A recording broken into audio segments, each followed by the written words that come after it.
Hey guys, it's Clovis, and today I'd like to talk about the Yu-Gi-Oh cards that could have been in Duels of the Roses. Now, there's a handful of cards that are present in the early Yu-Gi-Oh, such as Pot of Greed and Polymerization, which were powerful staples in every deck in the early trading card game. However, there are mechanics in the game that completely justify not having these certain cards. And for these cards, I would actually like to discuss them in a future video as to why it wouldn't make sense to have these cards in Duels of the Roses, but in this video, I actually want to focus on cards from the OCG sets that were not ported into this game, unlike the rest of these sets. So, of course, we're talking about all these old, weird, but super cool looking old Yu-Gi-Oh cards. Cards with terrible stats or just weird effects but look awesome and contribute heavily to the aesthetic of Duels of the Roses, giving them that really old school Yu-Gi-Oh nostalgia look. There's also cards such as Blue Eyes Toon Dragon that, in my opinion, should have definitely been in the game, but that is also an entire new list of cards, so I'd also like to do the cards that should have been in the game in another video, but this is cards that I think could have been in the game. They're a bit debatable. They weren't 100% clear if you were able to port them into the game or not. You would have to change their effect, but they're not as distinct as something like Pot of Greed. So in the case of cards in the game such as Solomon's Lawbook, they change the effects and just repurpose them. So yeah. Anyways, for fun's sake, I looked through these OCG sets, the volume 1 through to 7, that contained all these really old Yu-Gi-Oh cards you see in these older games such as Forbidden Memories, and the handheld games such as Dark Duel Stories, and dug out all the cards I found that were not ported into Duels of the Roses. And before I continue, if you have any ideas as to what some of these cards would or should do if they were actually put into this game, please let me know in the comments below. Without further ado, I hope you all enjoy the video, let me know what you think, and yeah, enjoy. So in the first OCG set, aptly named Vol 1, there is one card I found that I always expected to be present in Duels of the Roses that wasn't, and that is the card Trap Hole. If you've played enough Duels of the Roses, you know it has a decent selection of old school trap cards, even including the card Acid Trap Hole, which is actually one of the variants of Trap Hole, which there's now a whole series of Trap Hole related cards, which is very interesting that there's this variant without the original Trap Hole. Funny enough, the game features a variety of cards with the same effect of varying attack thresholds when you compare it to Acid Trap Hole. So we have House of Adhesive Tape, Eat Gaboon, Bear Trap, Invisible Wire, and then Acid Trap Hole. Also, a quick shout out to the granddaddy of them all, Widespread Ruin, which has no attack threshold and blows up surrounding tiles, but ultimately is supposed to be the game's final evolution of these forms of trap cards. In the case of the card Trap Hole itself, it's hard to say what attack value threshold it would have compared to the other ones, as I honestly believe this card could have served the same purpose of any of these cards that ended up in the game. Perhaps instead of Invisible Wire, you would just have Trap Hole. Maybe that would have been more appropriate, but ultimately I just find it strange how it has all these Trap Hole related cards, or cards that you would expect Trap Hole to have the same effect as, but it doesn't contain the original Trap Hole. Now in Vol 2, we almost have a clean sweep, however there was one card that seems to be missing, despite the fact that the picture of its likeness is actually still used in Duels of the Roses, and that is D-Spell. Even as a kid, I noticed when I first saw Cursebreaker that it shared the image with D-Spell, which you find in, I think, at least one of the starter decks, those early, like, Joey, Yugi, Pegasus, Seto starter decks that have all these old cards. I think that might be the only print of this card. It's a very old card, but however, the effect is about as different as its rename, so it's hard to say if this card is truly missing or not, as it feels like Cursebreaker is a retrain of this D-Spell card, or perhaps vice versa.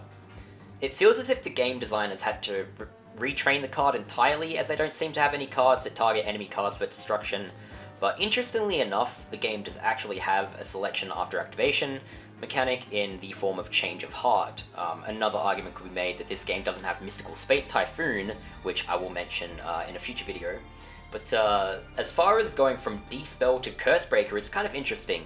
The original Japanese name for this card is directly translated as Magic Removal, and in the case of this card and how it's used in the real card game and Duels of the Roses, it actually seems appropriate either way. In the case of the name D-Spell, it's a simple portmanteau, I believe, of deactivate and the word spell, as this card is literally just to deactivate a spell card, I guess. So in the case of the name Cursebreaker, this card actually removes the power-up spell effects on a monster and dispels the paralyzing effect, which is somewhat appropriate to its namesake and its effect. And Curse Break is simply meaning to break the curse of a monster, as this card removes spellbinding and attack defense decreases and increases. The reuse of this card in this way actually still retains some of this original meaning, but makes a lot more sense in Duels of the Roses, and is actually one of, if not the most valuable card in the entire game in any deck you could possibly make in Duels of the Roses, especially when it comes to the single-player campaign. I also like to believe that the term Dispel, when thinking about using Curse Breaker on a monster to dispel its buffs and debuffs and its paralyzing effects. However, the correlation between the name Dispel and the term Dispel is probably just a coincidence. So in the Vol 3 set, shout out to that Slipknot album for anyone who knows that band, we simply have one card that isn't present in Duels of the Roses, and perhaps for a good reason, and that is Gravedigger Ghoul. So now's a good time to talk about how the game seems to avoid cards that remove cards from the graveyard, which Duels of the Roses actually keeps the theme of the early OCG in that cards removed from the graveyard, now known as banishing, are unable to truly be interacted with after they're removed from play. It's contrasting that later on banished cards can be interacted with. In the case of activating cards such as Gravedigger Ghoul, the purpose of a card like this is to perhaps remove a very powerful monster from the game so that it can no longer be interacted with, such as revived via a Monster Reborn. When it comes to the game lacking effects that remove cards from the graveyard, there are actually a few cards in Duels of the Roses that kinda do this, such as Dimensional Warrior, also known as DD Warrior in the TCG. These monsters remove cards that they destroy from the actual duel, by having those destroyed cards not being sent to the graveyard, and they just kind of disappear. In the case of Soul Eater, which removes all cards from the graveyard to absorb for bonus attack and defense points, this doesn't select multiple cards in the graveyard or manually select them, it just simply removes all of them simultaneously and then keeps a tally of that to power itself up. Which is quite unique to the game and doesn't fully translate to the effect of Gravedigger Ghoul in the way that Dimensional Warrior doesn't either. When it comes to a card that would select monsters from the graveyard to be removed, perhaps they felt this card didn't have a place as there was no mechanic to select multiple cards from the graveyard, and simply selecting one would perhaps be one of the most inexcusably, unapologetically weak card in the entire game, which is a bold statement considering this game has really, really bad cards. But at least other useless cards in the game have an intended purpose, such as Seal of the Ancients, where they actually thought that card would be useful. In the case of changing the effect of this card entirely in the same way that they would change effects such as Solomon's Lawbook or Time Seal, perhaps Gravedigger Ghoul would be cool as a card that revives a monster from only the opponent's graveyard, basically making it similar to Copycat, like a copycat version of Monster Reborn, like reviving monsters instead of spell and trap cards just from the opponent's graveyard and not yours. While this would make it far more powerful than its real card game effect, this never stopped the developers changing effects entirely, and perhaps a card that only revived enemy monsters would just be a nice card for the player to obtain to get a sense of power based on how strong the opponent is, in a similar way to using Copycat, where it kind of relies on the strength of what the enemy are using against you for you to be able to actually capitalize off of the effect of this card. Segueing into Vol 5 set, we have a handful of cards, and the most appropriate one to talk about for the sake of continuation is Soul Release, a card I love purely because the artwork looks amazing. Just that's enough reason for me to wish that card was in this game.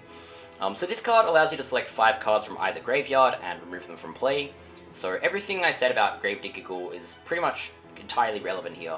However, I do want to mention that this card probably could have been changed into something similar but different, perhaps a Soul Eater effect that without powering anything up, as a way to simply just remove all monsters from the graveyards. While I'd really love for this card to be in the game as some low deck cost way to remove cards from the graveyard, I guess it may seem redundant as the game already has specific counter cards to reviving cards from the graveyard in the form of Call of the Grave, which brings up our next card, Call of Darkness. If I bring up the word redundant, I feel as if Call of Darkness and Call of the Grave both being in Duels of the Roses would define the word redundant, as both of these cards are trap cards that revolve around cancellation of revival of a monster from the graveyard, specifically from Monster Reborn. In the case of Call of the Grave, which in my opinion is actually the best 5 deck cost full range trap in the game, It covers the use of any form of reviving a card in the graveyard, whether it be Monster Reborn, or Mimicat, or even reviving something with Magician of Faith. There's even other surprising things such as Hourglass of Life is negated from this trap card, and even actually Chakra's Revival Effect. That's something I only found out the other day, surprisingly, but anyways. If we have this card, it would mean that Call of Darkness would either have to be a weaker effect of this, or a different effect entirely to not be completely useless or redundant.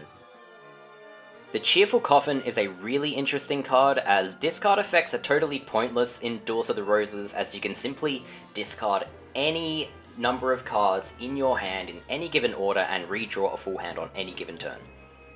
In the case of not being able to use discards as a cost, a lot of the cards in the game that revolve around discarding for a cost and simply just use the effect without needing a discard, then they balance it by, I don't know, increasing the deck cost or something. But the problem with the Cheerful Coffin is that literally its only effect is to discard monsters from the graveyard, which I suppose almost all players of Duels of the Roses that have been dumping cards or playing cards efficiently have already played the Cheerful Coffin multiple times in this game without even knowing it. Tribute of the Doomed is an interesting one, as this card also has a discard for a cost, but as an actual effect of simply targeting one monster on the field and destroying it, you could actually imagine this being a proper card in the game. In the case of using its effect without a discard, you could simply have a selection function in the game, same as Change of Heart, but instead of taking control of the monster, this would just destroy a monster. Maybe you could only select face-up monsters. They could do anything they wanted, if you think about it. Well, it seems odd like a game for Duels of the Roses to have a card effect like this. Truthfully, I personally think that if this card was always in the game, people probably wouldn't have minded it or wouldn't have thought twice about it, and probably heavily appreciated another one of those powerful 80 deck cost cards like this that would perhaps only be obtainable by a card password, or I don't know, maybe a 3 in a row of some zombie card. I always like those specific 3 in a rows. Alright, so for Volume 6, I'd like to break the ice with a bit more of a familiar, easy one to talk about by discussing 7 Tools of the Bandit. Yet another old school Yu-Gi-Oh! Staple that, unlike a lot of these other cards I've mentioned, would probably actually work pretty seamlessly in Duels of the Roses. Perhaps serving as a magic jammer, but for the activation of a trap card instead of a magic card. Where you can't manually select what time you activate a trap card, this doesn't really matter, as Magic Jammer also works without selection by simply activating on the first magic card that the enemy plays. And if you think about traps in this sense, Block Attack being another example, simply just reacts to the first card that the enemy attempts to move in the attack position. So if you imagine, this would just simply trigger the first time that you trigger an enemy's trap, and then it would destroy that card, and then this card would trigger and be sent to the graveyard after its effect resolves. Solemn Judgment is a really difficult one to truly envision in Duels of the Roses, and being famous for being the Nope card, and being powerful throughout most of the trading card game's history, Solemn Judgment could serve multiple purposes. Remember we talked about cards needing a cost or not needing a cost? This could function without actually having a life point cost at all, even if you did have a life point cost. The game does have mechanics for this sort of thing, but trying to imagine its effect, perhaps being a one-time use full-range trap that activates when the enemy summons a monster and destroys it, could work regardless of if it had a life point cost or not, and regardless of how powerful that is, because this could be an 80 plus deck cost card, just as I mentioned before with Tribute of the Doomed. So yeah, regardless of if it had a life point cost or not, you could just make this a really hard card to obtain and actually have it accounted to the enemy summoning a card or something like that, and it would retain its power just like it does in the real trading card game. Horn of Heaven is also an extremely hard one to pick, as its effect revolves around tributes, which, outside of the ritual monster mechanic and sacrificing 3 materials, there isn't actually any tribute mechanic in Duels of the Roses whatsoever. So, imagining Horn of Heaven being in Duels of the Roses would actually require a totally different effect, and one of the only things I thought of if I imagined this card being present in the game would be perhaps to mitigate lethal life point damage, and instead of replenish the life points of the player, kind of like a temporary niche version of Goblin Fan, I guess, but instead it has a one-time use and it also works against battle damage. So yeah, who knows what they could have done with this card. They couldn't really do the whole tribute thing, like negating a summon or whatever with a tribute, so it would be one of those cards that just has a completely different effect. Now, onto the last of these early OCG sets, Volume 7, we have 3 pretty cool cards that could perhaps actually function in Duelists of the Roses, but just weren't implemented for I don't know what reason. The first one is Robin Goblin. So Robin Goblin is interesting in the same way of parallel effects in the game, such as Rigorous Lever, with a devastating effect to discard entire hands. So picturing Robin Goblin's effect in Duels of the Roses is a bit similar to the Soul Eater banishing effect, where it's not like a selective thing, it just does the entire lot. So imagining a mechanic of Robin Goblin to discard a random card from the opponent's hand every time your monsters deal any life point damage, like from battle or whatever, would be sensible enough. It would be kind of annoying, but if you actually imagine this being in the game as a high deck cost trap card and actually adding mechanic, it would be really, really cool. I have no idea how good this card would even be, but I believe it wouldn't be too strong. However, it would be an incredible tool for the player to farm enemy cards that they don't often play, such as the ritual cards or the high summoning power cards that the enemy just generally don't play as often as the other ones. So imagine having this card in a setting of a normal duel of the player versus the enemy. This would just allow you to get more loot out of the enemy, and you could replay Duelists having this card on the field, just, attacking them, sending all these random cards to the graveyard, and I think that would honestly be an awesome gameplay mechanic in a game like this, where it's mostly a PvE game, and it's nice to have some of those cards that I mentioned before, like the Cheerful Coffin, if we had the effect that I discussed, where it would just help the player out enjoying the game rather than being the super awesome strong card. Germ Infection is another really cool one, because it's actually similar to Paralyzing Potion in that it is intended to be equipped to an enemy monster to give it a negative effect. And funny enough, it also has in common with Paralyzing Potion that it's not supposed to be equipped to machines, because contrary to popular belief, machines are not life forms. So yeah, sorry for all the robots out there. Imagining this card in Duels of the Roses would be cool. Picture if you equip it on the enemy, and from that point, every turn its attack and defense decreases in the same way that the effects such as Perfectly Ultimate Great Moth or Candle of Fate reduces all enemy monsters when you put them in face-up defense. Just picture Germ Infection having that same effect, like the way they implemented that actual mechanic into the game, just on the monster you equipped it with. Every time it starts on the enemy's turn, it just goes to that monster and decreases the attack and defense. And finally, the last card we can discuss in this video is Sword of Deep-Seated, which I feel should have been translated as Sword of the Deep-Seated, but anyways, this is probably one of the most interesting of all. Despite being a boring effect, the game is just full of these random equip cards that they change the effect of. So most of the equip cards in the game were repurposed as monster-specific type effects to stop basically all of the power-up cards in the game acting similar to the game's version of like a Megamorph. If you think about cards such as Axe of Despair or Malevolent Nuzzler, you can kind of equip those on any monsters you want. I immediately think of Dark Warriors being good candidates for this card, Sword of Deep-Seated, but Duels of the Roses already has Sword of Dark Destruction, which would make a card effect like this completely redundant. You could argue that the game does have redundant effects such as Insect Armor with Laser Cannon and Laser Cannon Armor, but anyways. Imagining this card similar to Horn of Light, in that this card could be equipped on all monsters with a sword, would be cool. Or just perhaps all dark monsters with swords, which would fit the aesthetic of the picture.